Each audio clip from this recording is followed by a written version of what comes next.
আজকের এই মহান সংসদে দাঁড়িয়ে আমিও জানতে চাই ইলিয়াস আলী কোথায়। আমরা ফ্যাসিবাদ মুক্ত হয়েছি 1 বছরেরও বেশি সময়, প্রায় 1.5 বছরের কাছাকাছি। আমরা এখনো জানি না আমাদের স্বজন কোথায়। মাননীয় সংসদ সদস্য তাহমিনা রুশদীর, ধন্যবাদ। বিসমিল্লাহির রহমানির রহিম। আপনার সময় 6 মিনিট।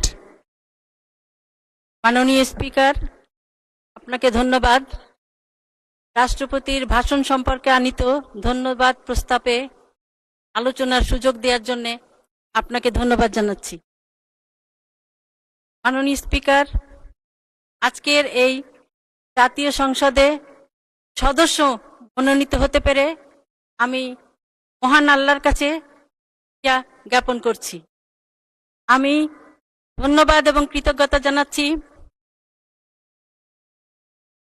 সংসদ নেতা এবং মাননীয় প্রধানমন্ত্রী জনাব তারেক রহমান, তিনি আমাকে মনোনয়ন দিয়ে নির্বাচনে অংশগ্রহণের সুযোগ সৃষ্টি করে আজকে এই সংসদে আসার সুযোগ দিয়েছেন। আমি স্মরণ করতে চাই মহান স্বাধীনতার ঘোষক শহীদ প্রেসিডেন্ট জিয়াউর রহমানকে। আমি আরো স্মরণ করতে চাই গণতান্ত্রিক আন্দোলনে তিনি গণতন্ত্র পুনঃপ্রতিষ্ঠায় তার জীবনকে উৎসর্গ করেছেন এই মহান নেত্রী দেশনেত্রী বেগম খালেদা জিয়াকে। আমি আমার নির্বাচনী এলাকা সিলেট 2 বিশ্বনাথ এবং উসমানীনগরের সর্বস্তরের জনগণ ভোটারদেরকে ধন্যবাদ এবং কৃতজ্ঞতা জ্ঞাপন করতে চাই।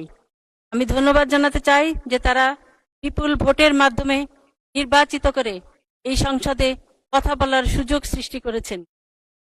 আমি স্মরণ করতে চাই ভাষা আন্দোলন, মহান স্বাধীনতা যুদ্ধের শহীদদের, বীর শহীদদের এবং